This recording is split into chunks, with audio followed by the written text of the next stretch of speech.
Hello मेरे soul friends, welcome back to your channel which is Arcana Divine Guidance. आज हम बात कर रहे हैं 9 ऐसे स्पिरिचुअल लेसन्स की जिसको आप जानते भी हैं और जानते हुए भी अनजान हैं या नज़रअंदाज करते हैं। पर ये बेसिक चीज़ें अगर आप समझ गए तो आपकी लाइफ काफ़ी सॉर्टेड है, क्योंकि हम अनकॉन्शियस होकर ज़िंदगी जीते हैं, भ्रम में ज़िंदगी जीते हैं। पर सच्चाई वैसी ही रहेगी, सच्चाई नहीं बदल जाएगी। हमारी आंखें बंद करने से सच नहीं बदल जाता कभी भी।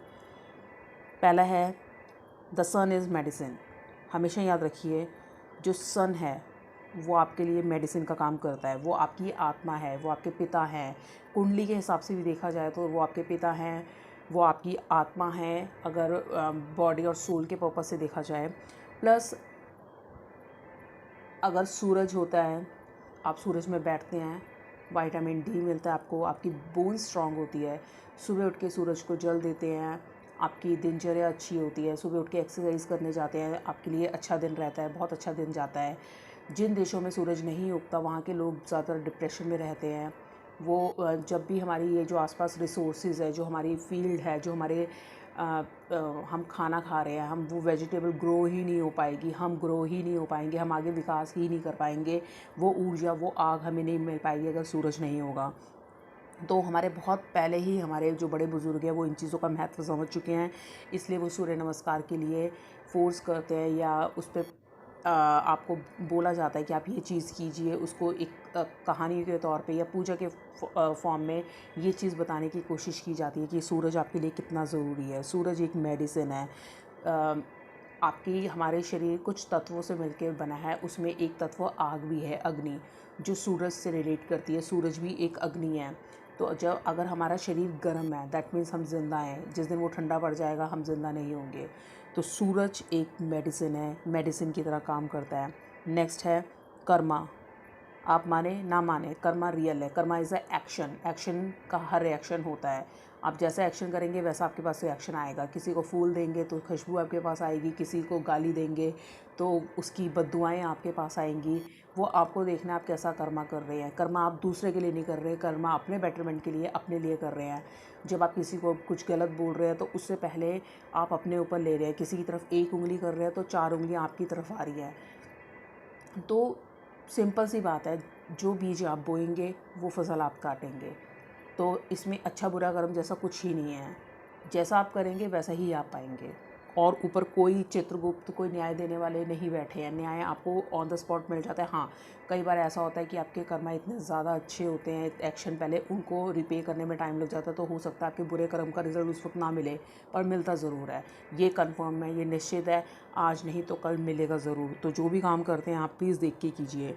नेक्स्ट है प्राण। जो है हमारी, जो वो हमारे अंदर जो ऊर्जा है, जो एनर्जी है, लाइफ फोर्स है, वो एक बिल्कुल सत्य है, जिसको आप सोल कहते हैं, आत्मा कहते हैं।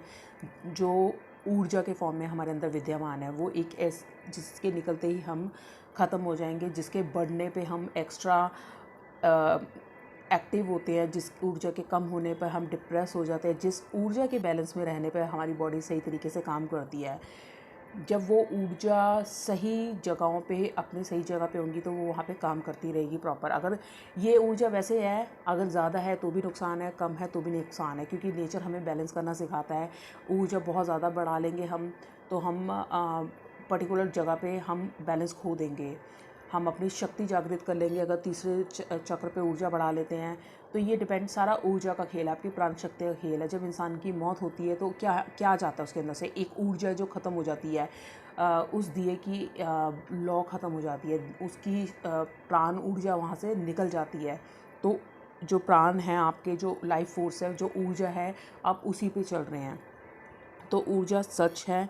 और वो कैसे पॉजिटिव रखें, उसको कैसे चैनलाइज रखें, उसके लिए आपको मेडिटेशन करना है, अच्छी डाइट लेनी है, अच्छे विचार रखने हैं, तो आपकी ऊर्जा वैसे ही संचालित होगी। नेक्स्ट है जो मून है, वो आपको स्ट्रेंथन करता है, आपकी साइकिक एबिलिटीज़ को। मून का पॉजिटिव स्तर क्या है? अगर आपकी इंट्यूशन बहुत अच्छी है, आप चीज़ों का आभास पहले से कर लेते हैं, दैट मीन्स आपके पास साइकिक एनर्जी जो आ रही है वो मून से आ रही है।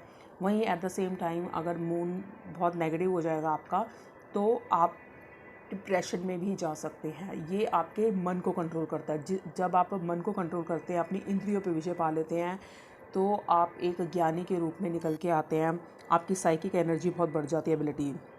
नेक्स्ट है हर चीज़ कनेक्टेड है यूनिवर्स में। यूनिवर्स में हर चीज़ कनेक्टेड है। हम पहले भी बोलते आए हैं, पर अब साइंस भी बोलती है हम अपना इकोसिस्टम कैसे ख़राब कर रहे हैं। कोई एक इंसान थोड़ी ख़राब कर रहा है, कोई एक्स्ट्रा यूज़ ऑफ व्हीकल्स या हम नॉइज़ पोल्यूशन ज़्यादा करके, तो हर चीज़ का असर दूसरे पे पड़ता है। हम घर में अगर 6 मेंबर है, 10 मेंबर है, कोई भी मेंबर है, अगर एक इंसान बीमार पड़ता है तो पूरा घर बीमार फील करता है।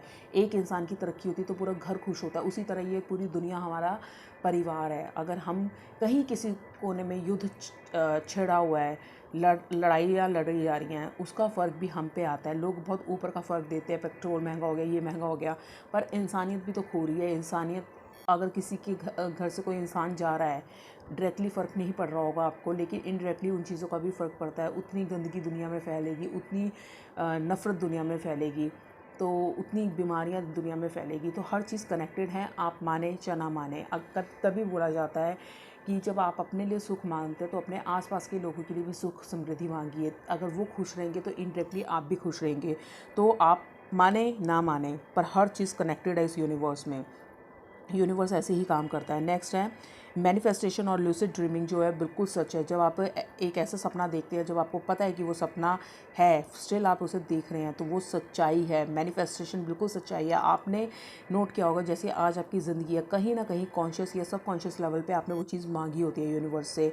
ना बेशक उसमें आपका वर्ड होगा नहीं चाहिए, नहीं चाहिए, तो नहीं, तो यूनिवर्स सुनता नहीं है, तो वो चीज़ें घटित होना शुरू हो जाती है। मैनिफेस्टेशन में बहुत ध्यान से चीज़ें मांगनी होती है। कहते हैं मुँह पे सरस्वती बैठी होती है, ऐसी बात नहीं बोलनी चाहिए जो सच हो जाए। बड़े बुज़ुर्गों ने बिल्कुल सही कहा है कि अगर आपने कोई बात बोली है तो वो ज़रूर घटित होगी, आज नहीं तो कल, क्योंकि यूनिवर्स आपको हर चीज़ देगा। वो आपके पिता के समान है, वो आपके सिर पे हाथ उन्होंने रखा हुआ है। तो किसी के लिए भी कुछ भी मांगे, अपने लिए भी कुछ मांगे, तो कोशिश करिए हमेशा अच्छा बोले, बुरा ना, हमारे मुंह से बुरा ना निकले किसी के लिए। ये भी कोई इजी प्रैक्टिस नहीं है, ये प्रैक्टिस बहुत डिफ़िकल्ट है। अगर आप करते हैं, आप अपने बेटरमेंट के लिए, अपने सोल के बेटरमेंट के लिए, अपने आसपास के एनवायरनमेंट के लिए आपको ये करना होगा कि आप सबकी समृद्धि, सबकी सुख की कामना करें, ताकि इनडायरेक्टली आप भी सुखी होते जाएं और लोग तो सुखी होंगे ही होंगे। Healing is an everyday process, remember this point. जो लोग बोलते हैं ना कि रोज़ रोज़ हीलिंग से क्या मतलब है, जिस तरह आपका खाना खाना ज़रूरी है, जिस तरह आपका काम करना ज़रूरी है, उसी तरह हमें खुद को हील करना बहुत ज़रूरी है। हीलिंग सिर्फ एक फ़िज़िकल लेवल पे नहीं होती कि हमें चोट लगी, हमें हील किया। हमारी एनर्जी डाउन होती है, हमारा ऑरा डिस्टर्ब होता है, वो हमें उसको रेगुलर बेसिस पे हील करना पड़ता है। मैं जब भी सुबह स्नान लेती हूँ, मैं हमेशा हीलिंग में मतलब स्नान लेते वक्त मैं ये फील करती हूँ और विजुलाइज़ करती हूँ कि मेरी नेगेटिव एनर्जी ड्रेन आउट हो रही है और मैं पॉजिटिव हो रही हूँ। मुझे वाइट लाइट वाहिगुरु की, खुदा की मेरे पास आ रही है और मैं खुश हूँ, मैं एनर्जाइज फील कर रही हूँ। तो मैं रेगुलर बेसिस पे ये काम करके अपने आप को एनर्जाइज करके रखती हूँ, पॉजिटिव बना के रखती हूँ। छोटी छोटी चीज़ें आप करके अपने आप को एनर्जाइज करिए, ये बहुत ज़रूरी है। क्योंकि अगर आप अपनी ऑरा की अपनी क्लिनजिंग करते हैं तो आपको बीमारियां भी कम होंगी और एक टाइम पे बिल्कुल ख़त्म भी हो जाएंगी और आपकी प्रोडक्टिविटी काम के लिए बहुत बढ़ जाएगी। तो हीलिंग एक दिन का काम नहीं है। मैं अपने बहुत सारे क्लाइंट्स हैं, उनको रेकी भेजती हूँ, तो कुछ इंटरवल के बाद मुझे देनी पड़ती है उनको रेकी, ताकि उनकी लाइफ फिट चलती रहे। क्योंकि उससे वो हील हो जाते हैं। पर जब वो सोसाइटी में जाते हैं तो बहुत सारे लोगों की नेगेटिव एनर्जी दोबारा सोक करते हैं या उन चीज़ों में थोड़ा डिफरेंस आता है। तो ये चीज़ें हमें टाइम टू टाइम लेनी चाहिए, हीलिंग करनी चाहिए। आप खुद अपनी हीलिंग करते रहिए, पॉजिटिव एटमॉस्फेयर पे रहने की कोशिश कीजिए, किसी के बारे में बुरा ना बोले, ना बुरा सुने। ये छोटे छोटे बेसिक रूल हैं जो आपको फॉलो करने चाहिए अपनी ऑरा को क्लीन रखने के लिए, अपनी हीलिंग करने के लिए। फिर आपका नेक्स्ट है कि जो एनर्जी है वो बिल्कुल रियल है। आप उसे मानते हैं नहीं मानते वो छोड़ दीजिए, पर आपकी बॉडी तो फील करती है, उसको सेंस कर सकती है। जैसे हवा को आप टच नहीं कर सकते, पर आप हवा ऑक्सीजन फील तो करते हैं। नहीं होगी आप ऑक्सीजन तो आप मर जाएंगे, पर आप नहीं देख पा रहे हो उसको, तो इसका मतलब वो नहीं है कि वो ऑक्सीजन नहीं है, एनर्जी। लेकिन आप सेंस कर सकते हैं। कैसे सेंस कर सकते हैं? आप कहीं किसी की मौत पे जाते हैं, आप वहाँ पे बहुत नेगेटिव वाइब, बहुत डिप्रेसिव फील करेंगे। वहीं शादी में जाएंगे, एकदम लाइट अप मूड होगा, बहुत एनर्जी वाला मूड होगा, वहाँ आप फील करेंगे कितनी पॉजिटिव एनर्जी। आप कभी किसी इंसान से मिलते हैं तो आप मिलते ही फील कर सकते हैं कि ये इंसान बहुत नेगेटिव है, इसकी सोच नेगेटिव है, ये बहुत अच्छा इंसान है या ये बहुत इंसान ग्रो करने वाला है। जब आप बच्चे के पास जाते हैं आपको एक अलग से ऊर्जा मिलती है पॉजिटिव। जब फूलों के पास जाते हैं वहाँ से महक, सुंदरता, अच्छे विचार आते हैं। तो ये चीज़ें बिल्कुल रियल है, एनर्जी बिल्कुल रियल है, आप उसे सेंस कर सकते हैं अगर आप अवेयरनेस के लेवल पे आके जिए, कॉन्शियसनेस के लेवल पे आके जिए, सिर्फ तभी। अगर आप कॉन्शियस ही नहीं, अवेयर नहीं है तो आप कुछ भी सेंस नहीं कर सकते, फिर तो सब कुछ बेकार है। थैंक यू वेरी मच मेरे साथ बने रहने के लिए, और ऐसी वीडियो मैं आगे और लेती आऊँगी। Thank you so much for your support. Thank you so much.